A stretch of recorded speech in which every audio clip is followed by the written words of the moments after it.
Welcome students. आज हम पढ़ने वाले हैं सर्विस मार्केटिंग के बारे में। सर्विस का मीनिंग हमने पहले पार्ट में देख चुके हैं। अब हम सर्विस मार्केटिंग के बारे में पढ़ते हैं। सबसे पहले हमें ये जानना होगा मार्केटिंग का मतलब क्या होता है। मार्केटिंग का मतलब होता है वो सारी एक्टिविटीज़ जो भी एक प्रोडक्ट को प्रमोट करने के लिए करी जाती हैं, जो भी एक प्रोडक्ट की बाइंग और सेलिंग को प्रमोट करने के लिए एक्टिविटीज़ परफॉर्म करी जाती हैं, वो होता है मार्केटिंग। और यहाँ पे सर्विस मार्केटिंग क्या होगा? सर्विस की मार्केटिंग करना, मतलब सर्विस को प्रमोट करना। Service marketing is all about promoting and selling non physical products. Service marketing क्या है? प्रमोट करना नॉन फिजिकल प्रोडक्ट्स को, like banking, education, medical treatments and more. यहाँ पे साइड में एग्जांपल दिया है, जोमेटो, मेक माई ट्रिप, आईसीआईसी बैंक, एलआईसी। एलआईसी क्या करता है? इंश्योरेंस सर्विस प्रोवाइड करता है। आईसीआईसी बैंक क्या करता है? बैंकिंग सर्विस प्रोवाइड करता है। Make My trip travelling services provide करता है। Zomato food delivery services provide करता है। तो ये लोग क्या है, ये हम ना जैसे जोमेटो का ऐड देखते हैं टीवी पे, मेक माई ट्रिप का, आईसीआईसी बैंक का, एलआईसी का बहुत टाइम से हम देखते आ रहे हैं। अमिताभ बच्चन जी ने भी एडवर्टीजमेंट करी हुई है एलआईसी से रिलेटेड। तो हम लोग क्या करते हैं, हम अलग अलग जगहों पे इन चीज़ों के बारे में, इन सर्विसेज के बारे में जानते हैं। जैसे कि सोशल मीडिया पे भी हम देखते हैं, बिल बोर्ड्स भी देखते हैं इन चीज़ों के, रेडियो पे भी सुनते हैं। तो ये लोग क्या करें, अपनी सर्विसेज की मार्केटिंग करें, अपनी सर्विसेज को प्रमोट कर रहे हैं, लोगों में अवेयरनेस डाल रहे हैं अपनी सर्विसेज से रिलेटेड। ठीक है। For example, flying on a plane और getting a hair cut are services where customers pay for the experiences and not the physical items. For example, हम हेयर कट लेते हैं तो उसमें हम क्या करते हैं, हम सर्विस के लिए पे करते हैं। हम सर्विस में हमें जो एक्सपीरियंस मिल रहा है हम उसके लिए पे कर रहे होते हैं, ना कि किसी एक फिजिकल आइटम के लिए।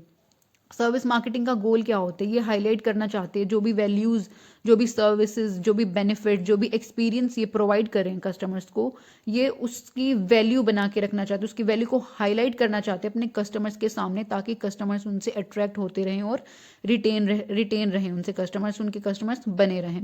ये किस तरीके से करते हैं? जैसे कि ये मैसेजेस क्राफ्ट करते हैं, अपनी सर्विसेज को लॉन्च करते हैं, creating a desire for it to generate revenue. अपने जो कस्टमर्स होते हैं उनके अंदर डिज़ायर क्रिएट करके रखते हैं, टाइम टू टाइम एडवर्टीजमेंट्स वगैरह दे के, टाइम टू टाइम ऐसी एक्टिविटीज़ करके, ताकि कस्टमर्स उनसे अट्रैक्ट रहें।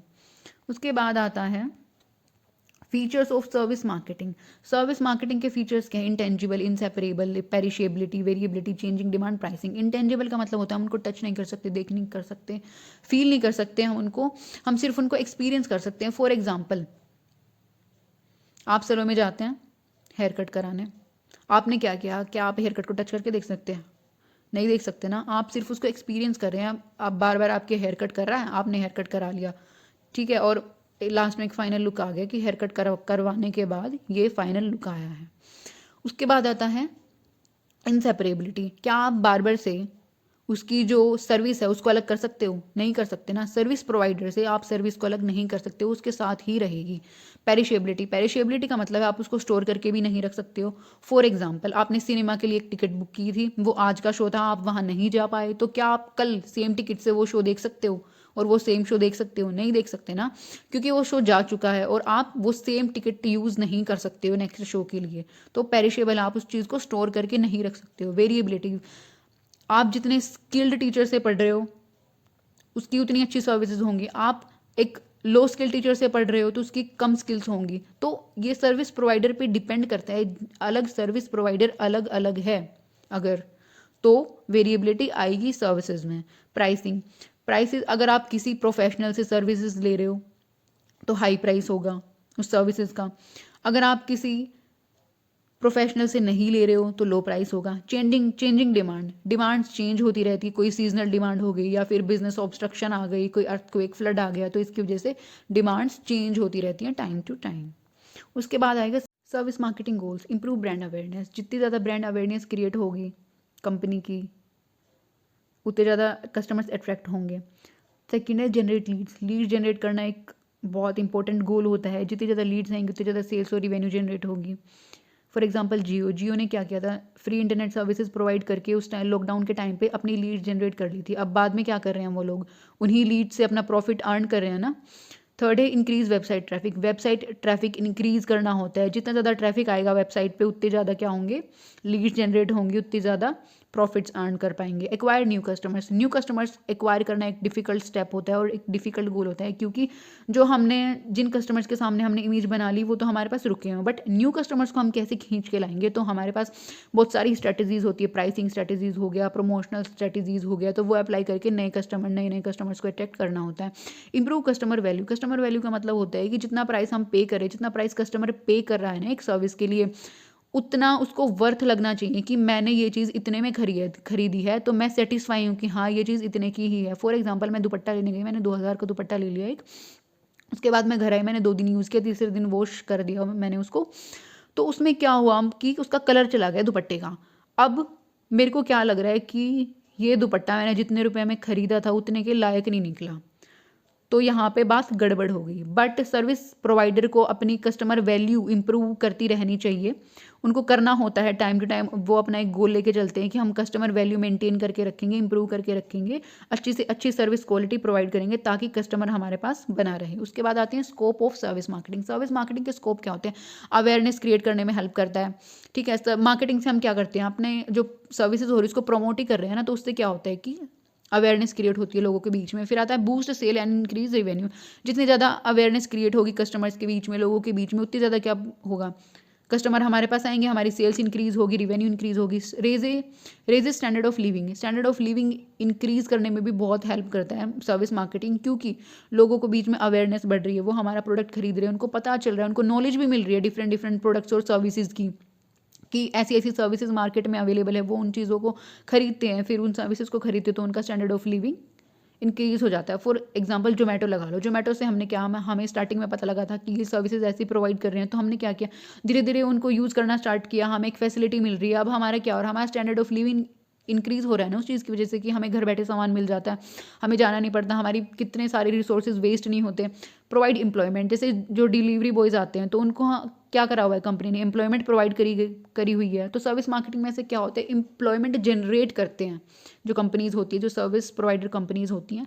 सोर्सेज ऑफ न्यू आइडियाज़, यहाँ से ना न्यू आइडियाज़ जनरेट होते हैं, क्योंकि क्या करना होता है कि कस्टमर की डिमांड को फुलफिल करना होता है, उनको कस्टमर्स को सेटिस्फाई करना होता है, उसके लिए न्यू आइडियाज़ जनरेट होते रहते हैं। फिर basis for decision making basis है ये जो सर्विस मार्केटिंग है, ये क्या है, डिसीजन मेकिंग में बहुत हेल्प करता है। कैसे हेल्प करता है, जो भी एक कंपनी या फिर ब्रांड है जो सर्विस प्रोवाइड कर रही है, उसको क्या करना होता है कि जो कंज्यूमर है उसकी ह्यूमन नीड्स एंड वांट्स के बारे में पता करना होता है। उसके बाद वो प्रोडक्ट बनाता है, फिर सेल करता है, उसके बाद आफ्टर सेल सर्विसेज भी होती हैं, बहुत सारे स्टेप्स वो फॉलो करके जाता है। उसके बाद वो क्या करता है, ऐसे सॉफ्टवेयर ऑटोमेशन वगैरह का यूज़ करता है, फीडबैक प्रोसेस का यूज़ करता है, जिससे कि कस्टमर बिहेवियर के बारे में उसको पता लगता है, कस्टमर की अट्रैक्शन कहाँ हो रही है उसके बारे में पता लगता है। तो फिर डिसीजन मेकिंग में, फिर उसके बाद वो डिसीजन मेकिंग करता है कि हाँ इस तरीके की मॉडिफिकेशन हमारे प्रोडक्ट में होनी चाहिए।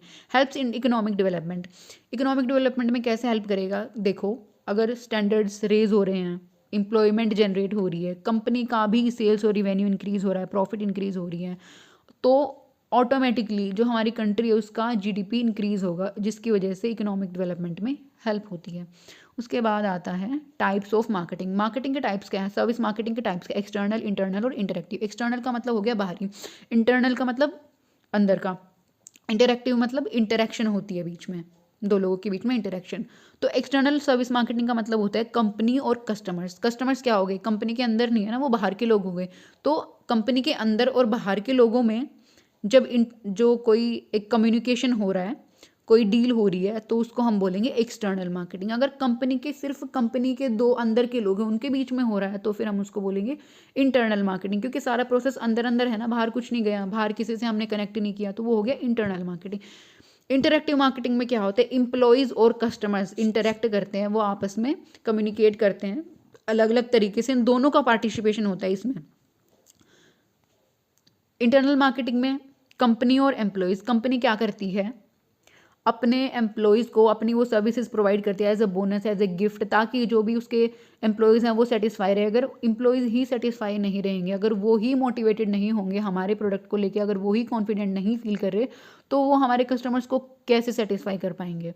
तो ये एक ऐसा स्टेप है जिससे कि एम्प्लॉयज़ को एम्पावर भी किया जाता है, उनको मोटिवेट भी किया जाता है। एक्सटर्नल मार्केटिंग में क्या होता है कि कंपनी डायरेक्ट सेल करती है कस्टमर्स को, जैसे कि sale promotion, personal selling, direct sale हो गया। उसके बाद आता है इंटरेक्टिव मार्केटिंग। इंटरेक्टिव मार्केटिंग क्या होती है?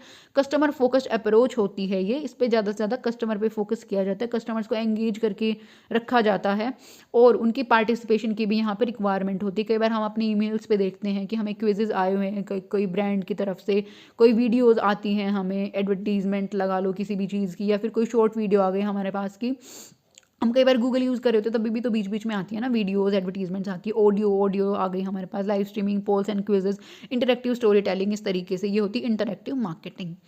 एडवांटेजेस और डिसएडवांटेजेस। एडवांटेजेस में मतलब क्या क्या फ़ायदे, डिसएडवांटेजेस में क्या क्या नुकसान है। एडवांटेजेस का मतलब increase brand awareness, brand awareness increase हो जाती है। सबसे अच्छा तरीका है सोशल मीडिया। अगर अवेयरनेस इंक्रीज करनी होती है ना आज के टाइम पे, तो सोशल मीडिया सबसे अच्छा तरीका है। उसके बाद आता है improved customer satisfaction and retention. Focusing on the customer experience can lead to more positive word of mouth recommendation and social proof. सबसे ज़्यादा जो होता है कस्टमर सेटिस्फेक्शन इंक्रीज कर पाते हैं और कस्टमर को रिटेन कर पाते हैं। कस्टमर को हम बना के रख सकते हैं अपने पास में, उनका जितना हम उनको सेटिस्फाई करेंगे कस्टमर्स को, उतना कस्टमर हमारे पास रुका रहेगा। इंक्रीज सेल्स इंक्रीज हो जाती हैं। Customers are more likely to buy from businesses they know and trust. Customer ज़्यादा से ज़्यादा उन बिजनेस से खरीदना चाहेगा जिसके बारे में उसे पहले ही पता है। कंपिटिटिव एडवांटेज बनती है, जैसे online marketing allows business to collect customer data. जो ऑनलाइन मार्केटिंग होती है ना, उससे क्या होता है कि जो कंपनीज होती है वो कस्टमर का डाटा कलेक्ट कर सकती है, जिसकी वजह से वो कस्टमर बिहेवियर को एनालाइज कर सकती है, उनसे फीडबैक ले सकती है और एक अपनी कंपिटिटिव एडवांटेजेस उठा सकती हैं। Better leads automating the steps between marketing and sales give your team more time to focus on nurturing leads. Automating का मतलब होता है using of machines and use of softwares. तो जब हम अपनी मार्केटिंग और सेल्स प्रोसेस में मशीन्स का और सॉफ्टवेयर्स का यूज़ करते हैं तो जो हमारी लीड्स हैं हम उनके ऊपर बेटर फोकस कर सकते हैं, क्योंकि हमारा जो बहुत ज़्यादा फोकस वाला काम था वो मशीन्स और सॉफ्टवेयर्स कर सकते हैं और उन्होंने हमारा काम इतना इजी बना दिया कि हम अपनी लीड्स पे ज़्यादा से ज़्यादा फोकस कर सकते हैं। Reduce marketing cost. जब हम नए कस्टमर्स को अट्रैक्ट करते हैं तो थोड़ी ज़्यादा कॉस्ट आती है, और अगर हमारे पास पहले से ही कस्टमर्स उनको रिटेन रखने के लिए हमारे पास कम कॉस्ट लगती है। उसके बाद आएगी डिसएडवांटेजेस में क्या होता है, जैसे कि सर्विसेज को हम वो इंटेंजिबल है, इनसेपरेबल है, पेरिशेबल है एंड वेरिएबिलिटी है। तो उसकी वजह से ना हमें जो कस्टमर्स होते हैं उनको बहुत डाउट हो जाते हैं कि हम देख भी नहीं सकते, हम स्टोर भी नहीं कर सकते, वो चेंजिंग भी है, जो अलग अलग सर्विस प्रोवाइडर होगा तो सर्विसेज भी चेंज होंगी। तो उसकी वजह से ऑब्स्टेकल आती हैं कई बार कि हमारी सर्विस हम सेल नहीं कर पाते उतना ज़्यादा, क्योंकि एक ट्रस्ट नहीं बन पाता है। जब तक हम किसी चीज़ को देख ना लें, जब तक हम किसी चीज़ को अपनी आंखों से ना देख ले, हम उसको टच करके ना देख ले, तो हमारा ट्रस्ट उतना नहीं बन पाता। उसके बाद सिक्योरिटी रिस्क। हम ऑनलाइन में सिक्योरिटी रिस्क होते हैं, कुछ प्राइवेसी कंसर्न्स होती है, क्योंकि कस्टमर्स का डेटा हम फीड करवाते हैं। जो भी कंपनीज होती है वो कस्टमर का डेटा वगैरह कुछ लेती है फीडबैक में भी, और ऐसे करके तो फिर वहाँ से प्राइवेसी कंसर्न स्टार्ट हो जाते हैं। डिपेंडेबिलिटी ऑन टेक्नोलॉजी पे बहुत ज़्यादा डिपेंडेबिलिटी हो गई है। जैसे ऑनलाइन मार्केटिंग, डिजिटल मार्केटिंग में बहुत ज़्यादा डिपेंडेबिलिटी हो गई टेक्नोलॉजी पे, और कई बार टेक्नोलॉजी हमें क्या करती है, धोखा दे जाती है। कई बार एरर्स आ जाते हैं, पेज नहीं ओपन हो रहा है, या फिर कुछ वेबसाइट में एरर आ गया, कोई लोड नहीं हो रहा, कोई लिंक नहीं खुल रहा, इस तरीके से। एक्सपेंसिव होती है मार्केटिंग एक्टिविटीज़, बहुत एक्सपेंसिव भी होती हैं। जो बड़े बिजनेसेस हैं उनके लिए तो ओके है, बट जो स्मॉल बिजनेसेस होते हैं उनके लिए बहुत एक्सपेंसिव चली जाती हैं कई बार। ये बिजनेस डिसरप्शन, मतलब बिजनेस में ऐसे कोई भी ऐसे डैमेज हो जाना, disruption in business are inevitable. हम कई बार हम प्रेडिक्ट नहीं कर पाते हैं ना चीज़ों को कि क्या हो जाए, जैसे कि नेचुरल डिज़ास्टर हो गया, हम इनको प्रेडिक्ट नहीं कर पाते कि हाँ आज तो भूकंप आ जाएगा, नहीं, ऐसे हम प्रेडिक्ट नहीं कर सकते हैं। Customer service issues. कई बार कस्टमर सर्विस इश्यूज़ में तो कस्टमर्स को ना ऑनलाइन वेबसाइट चेक नहीं करना आ रहा होता है, पेमेंट प्रोसेस नहीं करनी आ रही होती। ये सब थी डिसएडवांटेजेस ऑफ सर्विस मार्केटिंग। आज के लिए इतना ही, कल मिलते हैं दूसरी वीडियो में।